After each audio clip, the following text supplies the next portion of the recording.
Bueno, vamos a trabajar el día de hoy este texto de Frederick Lordon, Capitalismo, Deseo y Servidumbre, de Spinoza y Marx. Y para eso contaremos con dos excelentes expositores, Gabriela González Ortuño, quien es doctorante en el programa de posgrado de estudios latinoamericanos. Está muy avanzado su trabajo y creo que el trabajo que hoy comentamos entra en el dominio, digamos, de sus temas de preferencia, y por eso nos pareció interesante escuchar su reflexión. Después cerrará la parte de exposiciones el doctor Gerardo de la Fuente Lora, quien es el coordinador del Colegio de Filosofía de la Facultad de Filosofía y Letras, autor de varias publicaciones, y quien consideramos también, y por eso le dijimos hace rato la invitación, podrá ofrecernos una intervención bien informada de ambos autores, y creo que el enfoque que se ofrece en el libro es suficientemente sugestivo como para propiciar una reflexión de ambos, que es lo que buscamos aquí promover, ¿no? Entonces comenzamos, le doy la palabra a Gaby. Muy bien. Hola a todos, qué bueno que están aquí. Ojalá que se abra un diálogo interesante a partir de este texto. A mí me llamó mucho la atención el texto de Frederick Lordon, porque él dice, ¿no? Lo que busca es combinar un estructuralismo de las relaciones y una antropología de las pasiones, que me parece que es lo que intenta es ver o llenar al marxismo, dotar al marxismo de algunos temas que no habían sido tan profundamente tocados, que son los afectos, las pasiones, que además tienen que ver con los flujos de poder. Voy a hacer así como un breve resumen del texto para después hacer. Bueno, una de las cosas que también me llamó la atención a lo largo del texto es que tiene muchas referencias a autores que apenas nombra, ¿no? Que han trabajado sobre temas muy parecidos, como el caso de Deleuze, ¿no? Hay una mención a Deleuze en todo el texto, hay una mención al psicoanálisis en todo el texto, y además la mención de Deleuze es para criticar su lectura de Spinoza, aunque muchos de los postulados que va a desarrollar a lo largo del texto tienen que ver con la propuesta deleuziana. La cuestión del psicoanálisis también, ¿no? Dice, no estamos de acuerdo con la postura del padre entre el patrón y el empleado. Sin embargo, mucho del desarrollo acerca del investimento, de los afectos, de las potencias, tiene que ver también con psicoanálisis. Podría hablar de cuestiones de forclusión y de performatividad, que tampoco no lo dice con esas palabras, sin embargo desarrolla al hablar de la relación entre dominado y entre asalariado y empleador. Y me parece también que es una apuesta política del autor, ¿no? Se está desmarcando, por ejemplo, pienso, ¿por qué no habla de psicoanálisis? Yo creo que que se ha ocupado del marxismo desde el psicoanálisis de Zizek, ¿no? Entonces yo creo que busca desmarcarse un poco de eso en las cuestiones de la moneda y del dinero, que además Zizek ha trabajado muchísimo desde la idea del fetichismo. Empecé también a investigar quién era un poco Frederick Lordon, entonces me di cuenta que es como el intelectual que está ahí en los movimientos en la huelga general, en lo que se pretende una huelga general en Francia. Esto ya igual hablo al final, porque es ya muy francés en algunas cuestiones, ¿no? Y bueno, la propuesta del autor es hablar desde Spinoza a partir de las potencias. Entonces va a utilizar algunos conceptos que utiliza Spinoza, como conatus.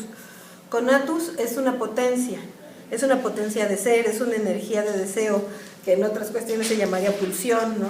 Pulsión para el psicoanálisis, potencia para Deleuze, flujo de poder para Foucault, que también solo hace una mención breve a Foucault, ¿no? Acerca del poder, pero además se ve que los ha leído y que está tomando muchas cuestiones de ellos. Eso es lo que a mí me hace un poco de ruido, porque además la propuesta es interesante. Lo que él hace es analizar cómo se dan los afectos en una relación de servidumbre. Entonces lo que analiza es la empresa neoliberal. Entonces, para Lordon, la jerarquización, la precarización y las pasiones tendrán que ver con la división excesiva del trabajo, porque eso implica que hay mediaciones múltiples entre lo que un sujeto desea y el objeto deseado. A partir de todos esos, bueno, a mí por ejemplo me sonaba como un buen ejemplo el pensar, bueno, tengo ganas de ir a la playa, ¿no? Entonces está el sujeto y está el deseo, estar en la playa. Toda la mediación que tiene que pasar para obtener su satisfactor es contratar a una agencia de viajes, o primero buscar una agencia de viajes, lo que ya tiene en nuestros tiempos incluido toda una serie de mediaciones en redes sociales, decidir cuál es la agencia, el comprar el boleto de avión, reservar el hotel, si se van a tener en el paquete otros servicios como comida, desayuno, algún paseo extra, guía de turistas, pero no se acaba ahí. Con el boleto de vuelta, porque al salir necesitas las maletas, la ropa adecuada, un taxi, al salir que te lleve del taxi al aeropuerto, en el aeropuerto las personas que te ayudan con el equipaje.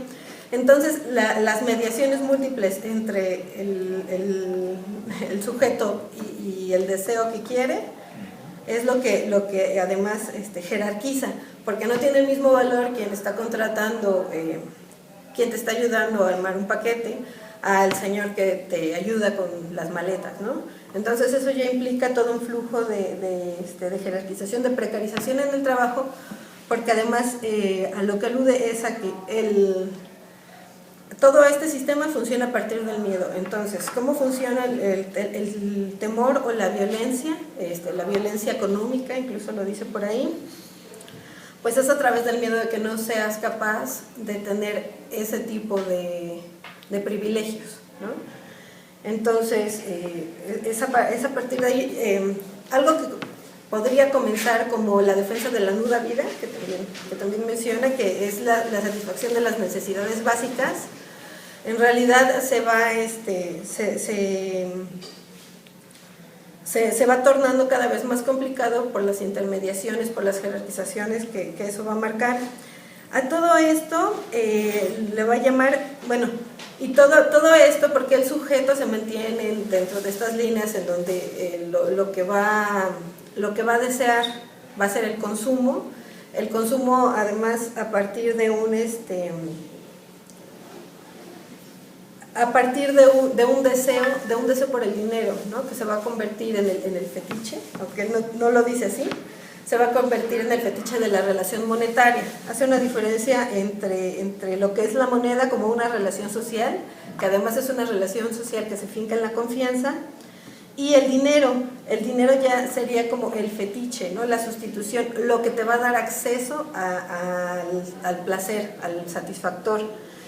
Entonces dicen, bueno, no podemos desvincular, no podemos decir esto es moneda y esto es dinero, porque en realidad es otra relación, ¿no? Que es una relación económica de un deseo estructurado.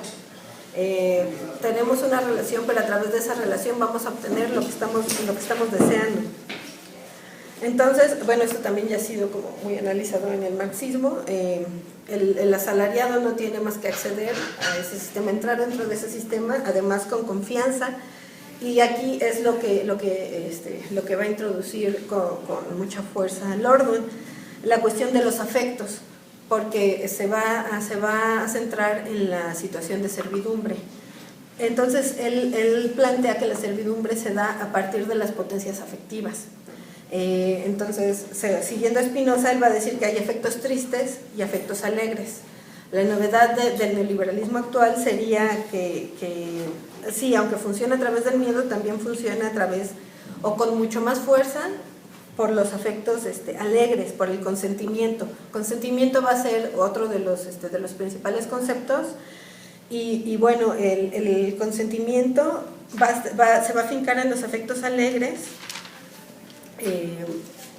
a través de toda una estructura. También es como una gama de dispositivos impresionantes que van desde la idea de la empresa. La comunidad en el neoliberalismo dice es la empresa. Entonces, ¿qué es lo que sucede? Bueno, la empresa te hace parte de la comunidad, ¿no? Y es esta idea que vemos cuando se emplean las grandes transnacionales en Starbucks, en Walmart, ¿no? Ya no eres empleado, eres socio. Tienes que atender con una sonrisa, entonces la sonrisa del sistema es impuesta. Tienes que ponerte la camiseta del equipo, tienes que hacer equipo, incluso, ¿no? Se maneja la idea de hacer equipo. Entonces ahí lo que hacen es manejar todos los afectos hacia el fin, que es la acumulación, o la continuación de la acumulación del capitalista. Además se hace a partir de una promesa. La promesa es una vida de bienestar. Entonces, y por eso hago referencia a la idea de forclusión, que él no menciona así, que es la performatividad forclusión, que también son términos psicoanalíticos y también usados desde el feminismo, que es el deseo o va por un camino que es la reiteración de una estructura, pero también tiene que ver con cómo el sujeto lo toma, lo internaliza, lo reproduce, algunas veces con más resistencias que otras, pero que en realidad es lo que hace el capitalismo es eso, ¿no? Dar la aspiración, dar el rumbo. Entonces el sujeto lo internalizará, a veces dudará de ello, porque es también la tensión que maneja Lordon, la autonomía en la decisión frente a toda la estructura externa que te invita a entrar. Pero bueno, al final, bajo la promesa de una buena vida, de que puedas gastar más de lo que tu trabajo está produciendo a través del crédito, es lo que va a ayudar a que se acepte una servidumbre alegre, ¿no? Entonces ahí está parte de la cuestión. Entonces, lo que plantea Lordon es para una sociedad postfordista, que es en la que nos podríamos ubicar. Y bueno, la idea también es que el trabajo sea un obsequium, sea algo que disfrutes, sea tu vida, ¿no? Entonces el trabajo ya no es una carga, sino es algo que te debe hacer feliz, es una experiencia que también es, yo creo que estas cosas son muy fáciles de detectar, ¿no? Se ven en cualquier anuncio, se ven en cualquier, incluso cuando buscas trabajo, ¿no? Gran ambiente laboral, únete a nuestro equipo. Entonces es el juego constante con los afectos. Otra de las cosas que hay que destacar de Lordon es la idea de colinealización. Esta idea sería como una utopía capitalista, es decir, lo que el amo quiere es también lo que quiere el empleado. Entonces él lo maneja en una gráfica, ¿no? Es una línea, colinealización. Entonces está la voluntad del sujeto. Cuando el sujeto no quiere lo mismo que el patrón, esto se abriría, es un ángulo. Y el ángulo que se forma aquí es la potencia de la voluntad del sujeto, y es ahí donde entra. Entonces, un sujeto así.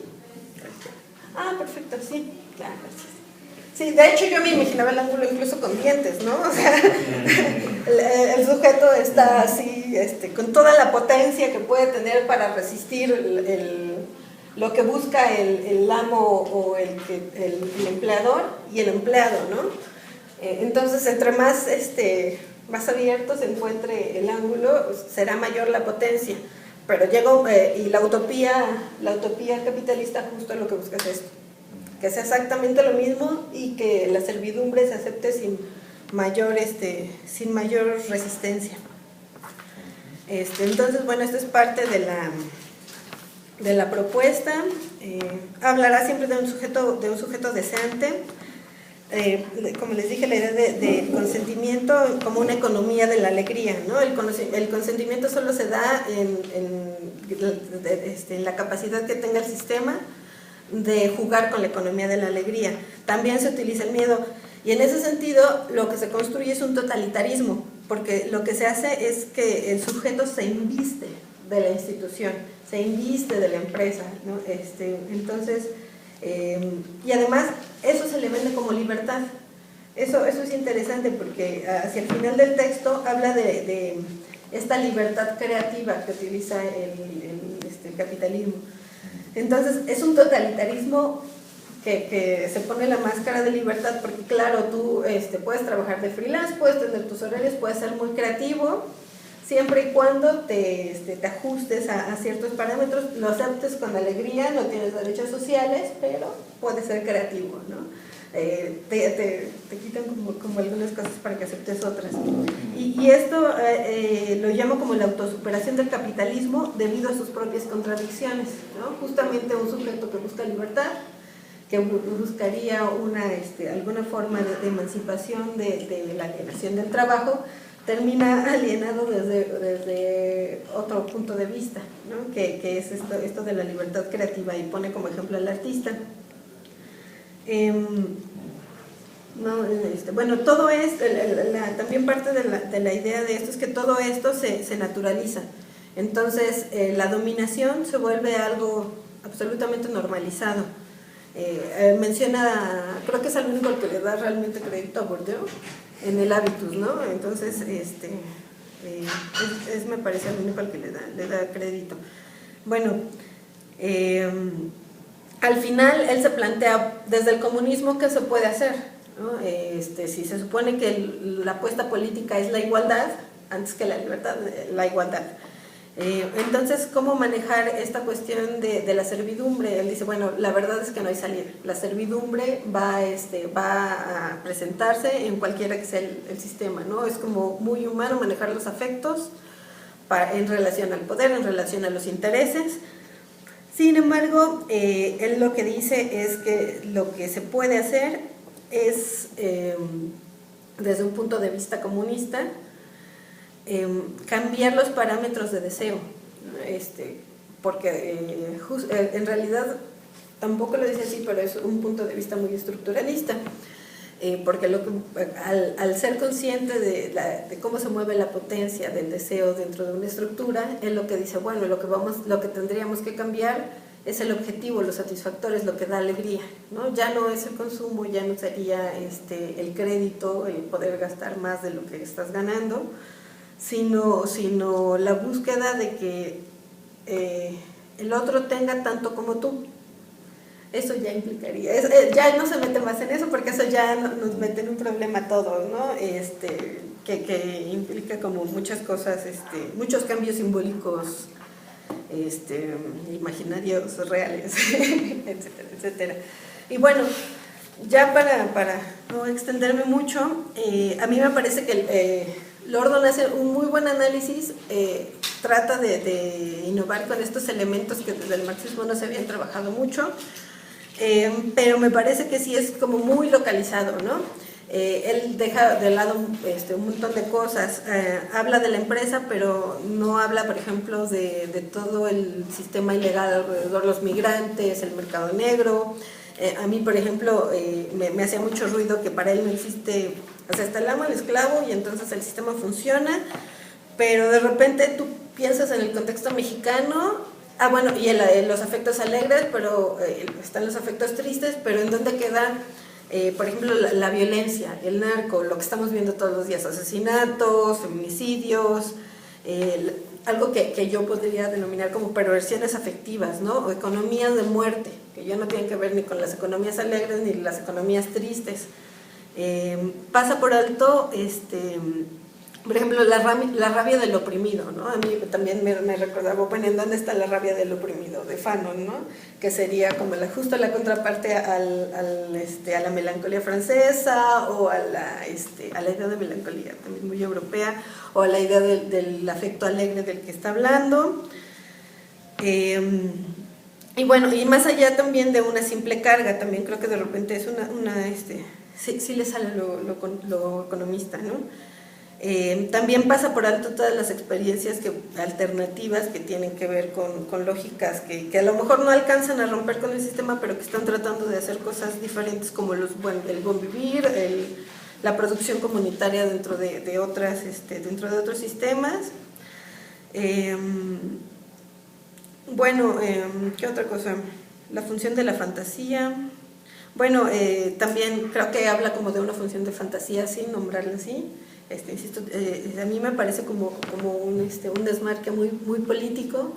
Y bueno, yo ahí buscando acerca de quién era Frederick Lordon, me encontré con una entrevista en donde le preguntan, bueno, ahorita está la huelga en Francia, los trabajadores, pero ¿qué opinas del 15M? No, yo no conozco la experiencia española. Entonces a mí yo dije, ¿qué? Pero o sea, nada más voltea así, los españoles están ahí, ¿no? Y dicen, no, bueno, es que nosotros no podemos ser como Podemos, ¿no? No vamos a seguir el ejemplo de Podemos, para nosotros es un error. Yo no soy el líder, pero es un error seguir la vía de Podemos.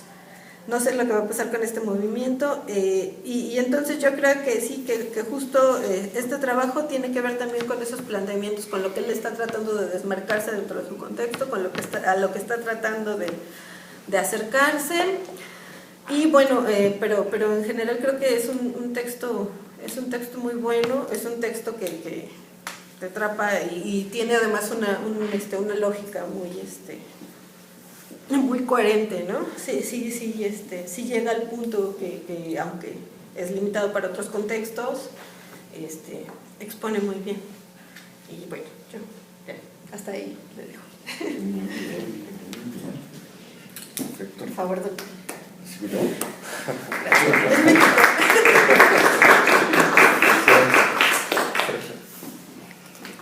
Bueno, yo desde luego agradezco la invitación, además yo no había leído el texto, me pareció muy interesante, bueno, me permitieron conocerlo.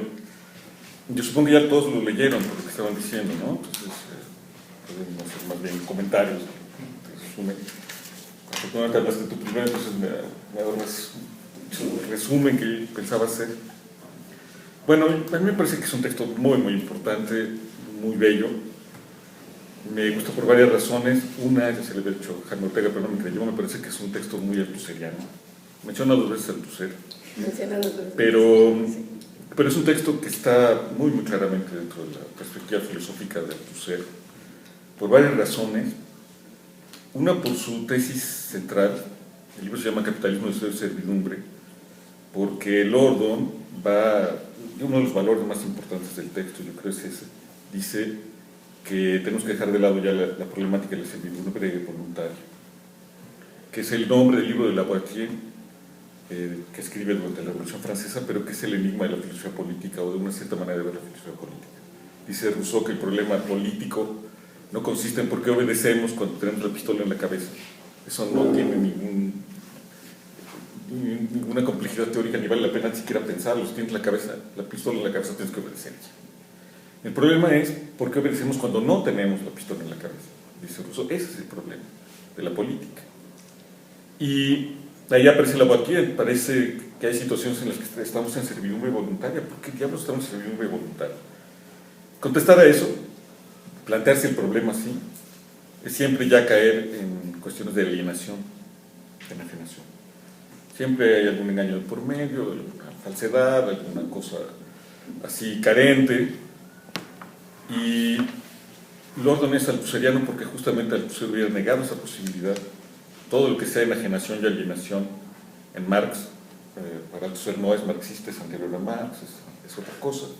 Marx no tiene una teoría de la enajenación, la teoría de la enajenación de Marx es una teoría hegeliana, no marxista. Lo que tiene Marx, hubiera hecho Althusser, es una teoría del fetichismo. Pero el fetichismo no es alienación, no es falsa conciencia de ninguna manera. Y eso es lo primero que me gusta mucho del libro. Se trata de pensar que fuera de la idea de la servidumbre voluntaria, no hay servidumbre voluntaria, no somos tan mensos y no nos están engañando nadie de nada. No hay servidumbre voluntaria porque la acción nunca es estrictamente voluntaria, es un poco el problema. En eso también es althusseriano, el sujeto está sujetado. Todos los sujetos son construidos y el sujeto está sujetado.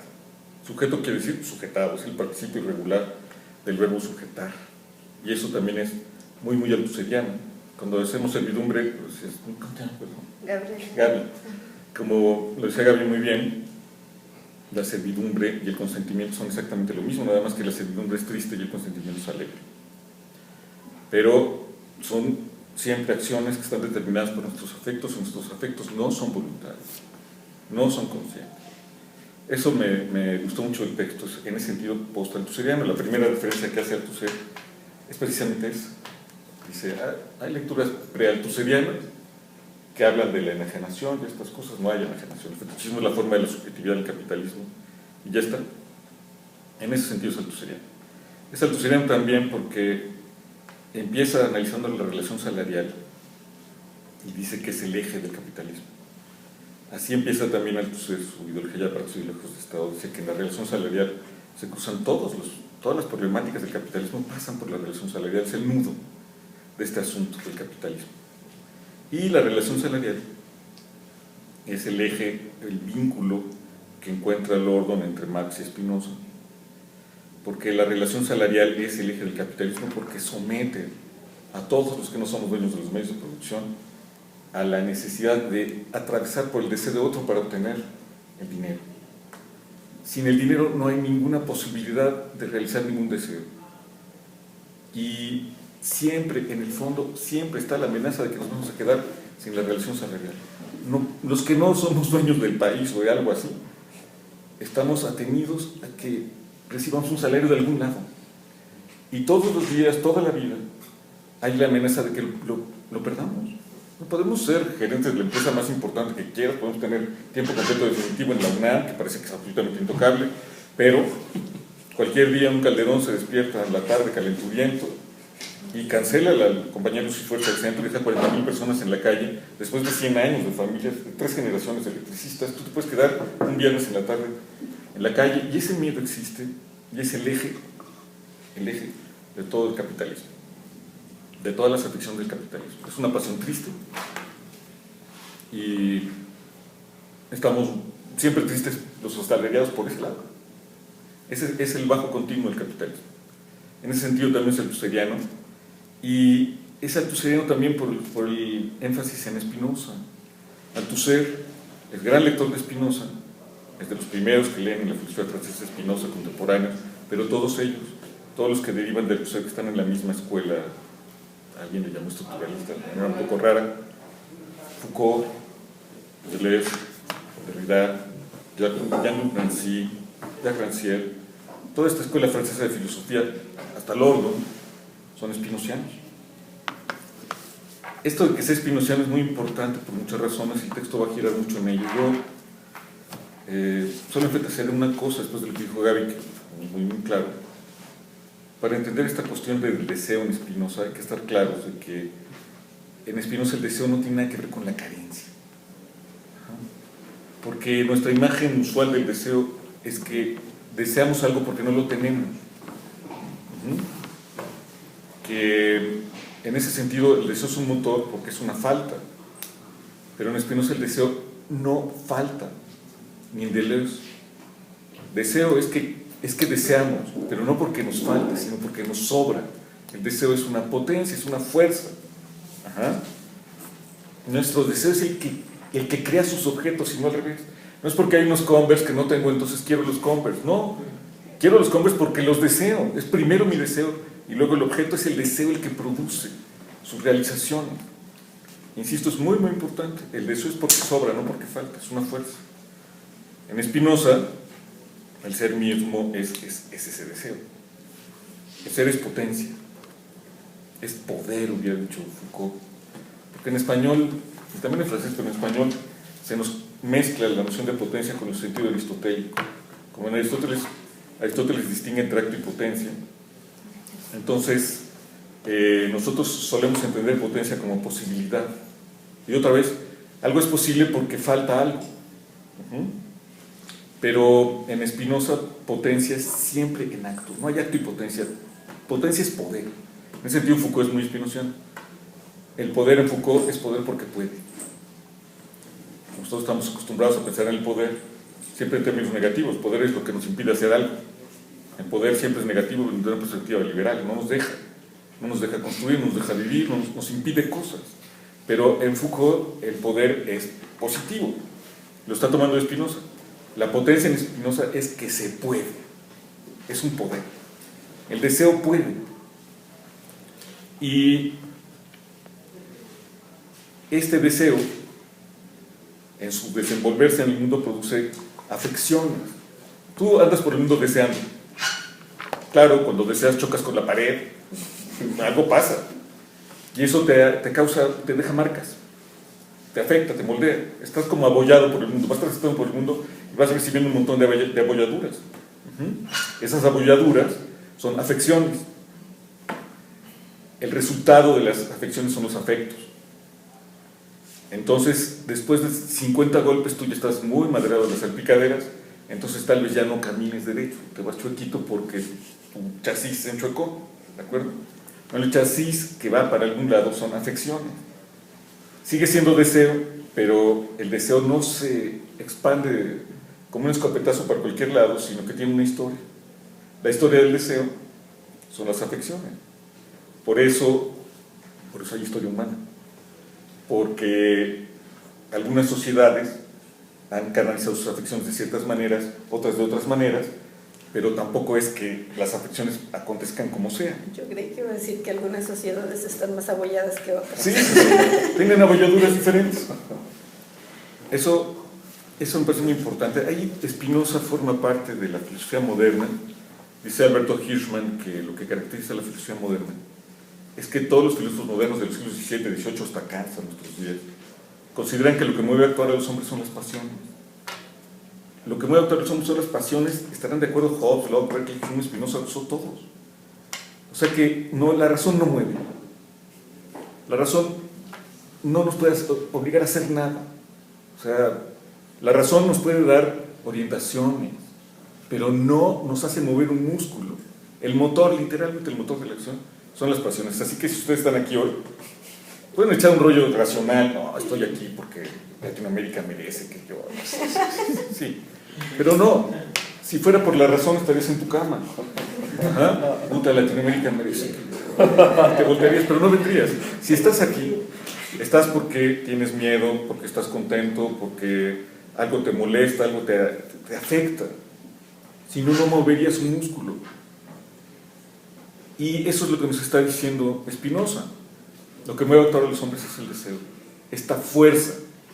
Ahora, esta fuerza del ser en Spinoza tiene dos aspectos: o es alegre o es triste. Las pasiones en Spinoza no son solo pasiones del individuo, son pasiones del ser mismo. Lo alegre incrementa la potencia del ser, tiene un sentido cósmico en Spinoza. Tenemos que estar alegres porque cuando estamos alegres, el ser, no nada más nosotros, el ser mismo florece. Cuando nos entristecemos, el ser mismo se disminuye. Los dos son poder. La tristeza no es que falte poder, es poder, nada más que es poder un poco menos expansivo que el otro. ¿Ok? Entonces, lo que nos mueve a actuar es el deseo. Luego se pregunta, ¿cómo es posible que... Bueno, pues se pregunta por la relación salarial. ¿Qué es la relación salarial? Que para satisfacer tus deseos tienes que pasar por el deseo de otro. Hay una mediación. Tú no puedes obtener... Es como los Rolling Stones, you can't always get what you want. No puedes obtener todo lo que deseas. Para obtener lo que deseas, necesitas pasar por la mediación del otro. En el capitalismo eso es relación salarial y hay un corte radical, hay en efecto clases sociales ahí. Pero Lordon dice sí, y sin embargo no solo es en el capitalismo. Siempre que alguien hace una empresa, lo que hace es poner a trabajar a los demás para él. Cualquier tipo de liderazgo supone que el deseo, que el otro alinea su deseo con el tuyo. De alguna manera tú convences a los demás de que su deseo es tu deseo y los pones a trabajar para ti. En el capitalismo eso ocurre en la empresa y la empresa es una cadena de deseos. En la punta de esta pirámide los que están más cerca de la punta alinean cada vez más su deseo con la empresa. Los directivos de la empresa creen que su vida es la empresa misma, y a medida que va bajando, se va separando el deseo. La empresa intentará justo hacer eso, alinear todos los deseos para que todo lo que quieras es lo que quiera la empresa. Y eso es el neoliberalismo contemporáneo, en el que se cumple una tercera etapa del capitalismo. La primera etapa del capitalismo es la clase obrera en Inglaterra de Engels, donde todo el mundo estaba muy triste porque te trataban a latigazos.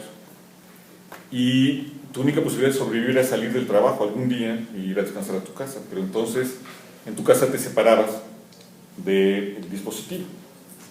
En el Fordismo, que es el consumo masivo, estandarizado, todos compran su licuadora, todos compran su lavadora, todos compran su coche a plazos, su refrigerador a plazos. El Fordismo organiza el consumo, y entonces tú sales de la fábrica y te refugias en tu casa, pero en tu casa también tienes deseo de consumo. Te alineas un poco más.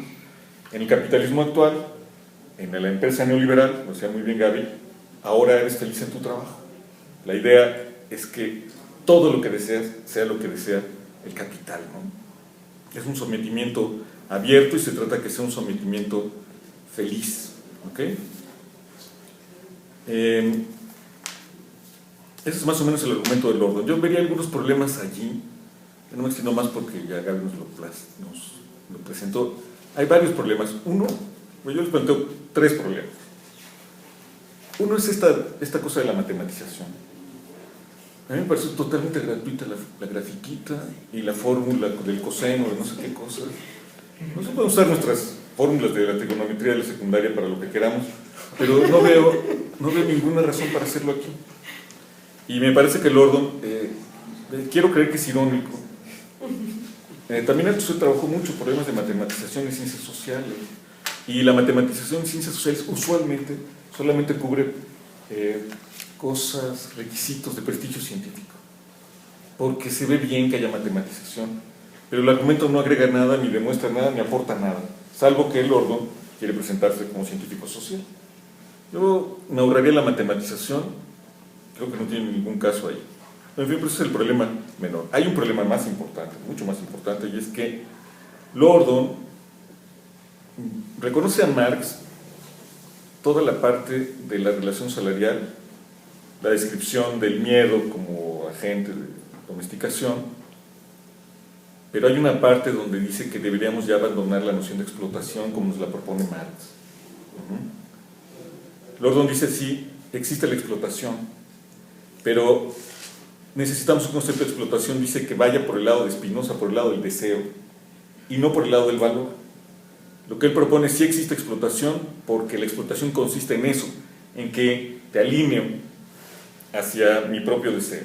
Esa amplitud, esa separación, podría incluso usarse para hablar de algún grado de explotación. Pero ya no hay explotación. No se puede recurrir a la explotación como la define Marx. En Marx, la explotación tiene que ver con el valor. La plusvalía es que se le quita al trabajador, o no se le retribuye al trabajador, una entidad extraña que es el tiempo abstracto, el tiempo de trabajo abstracto socialmente necesario para producir una mercancía, el valor. Dice Lordon, eso ya no funciona porque el valor es una categoría sustancial en el capital, es una categoría externa. Y es absolutamente inexistente. No sé si me explico. Cuando Marx habla del capital de valor de uso y valor de cambio, el valor de cambio está muy claramente establecido, es la relación entre dos mercancías. Pero la noción de que hay un trabajo natural, algún tipo de trabajo que está dado naturalmente previo a la sociedad y que eso se le quita a alguien, eso es lo que dice Lordon, eso ni es ni puede existir. Porque siguiendo muy espinocianamente, todo esto es inmanente. El trabajo parece ser trascendente a la sociedad, previo, natural, anterior a la sociedad. No sé si me expliqué bien en eso. Ese tipo de crítica también se la podría hacer a Bolívar Echeverría, yo creo. Porque también Bolívar va a buscar que volvamos al valor de uso y a cosas así sustanciales. A mí me parece que Lordon no tiene razón, pero tendríamos que hacer un seminario sobre el capital, sobre esa parte, porque el valor en Marx no es sustancial, es una especie de hipótesis ficcional que él mismo elimina. Según yo, en el capital no se trabaja, no hay trabajo.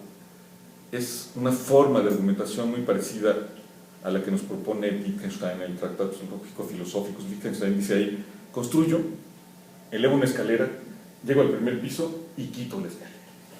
¿No? Así Marx construye su teoría del valor, produce la teoría de la plusvalía y quita la teoría del valor. El valor es una hipótesis ahí locochona que después no vuelve a jugar ningún juego. Yo creo que Lordon está equivocado por la manera en que lee ahí, pero que independientemente de eso pues tiene un problema ahí, un problema político. ¿Cuál es nuestra relación con el trabajo? Ajá. Tiene que ver con lo que decía Gaby. Ahí está Lordon en el París, en la Nuit debout, ¿no? Toda la noche de pie en París, con este movimiento que tiene una relación compleja con los sindicatos y con los trabajadores. Tiene una relación compleja con los sindicatos y con los trabajadores, porque el mismo Lordon no parece querer tener nada que ver con los trabajadores, con esa parte del marxismo vinculada al trabajo, a la organización sindical. Yo creo que la clave está ahí, ¿no? del texto, de la parte más complicada y más polémica, yo creo que es esa. ¿Cuál es la relación con la explotación y si debemos mantener o no la categoría de explotación en términos de Marx? O, como nos propone Lordon, hacemos una categoría de explotación en términos de deseo. Yo creo que deberíamos seguir con Marx en ese punto. ¿Ok? Y el último problema que me parece que es importante ahí es el mismo problema que se le da a plantear al Althusser. El deseo, la afección, es siempre histórica. No son deseos míos. Yo deseo lo que desea mi tiempo. Y mis afecciones sí recorren ciertos caminos porque las sociedades van construyendo ciertas maneras, ciertos canales para que fluya el deseo. Pero así y todo, a pesar de eso, el deseo siempre es mío, singular e intransferiblemente mío.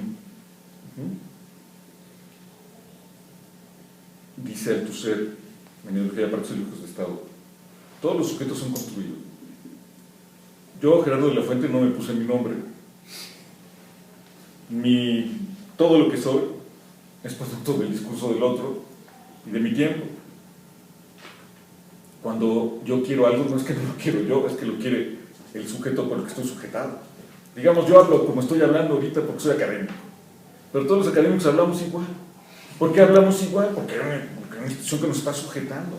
Somos constituidos como sujetos por el aparato ideológico del Estado, derecho Althusser.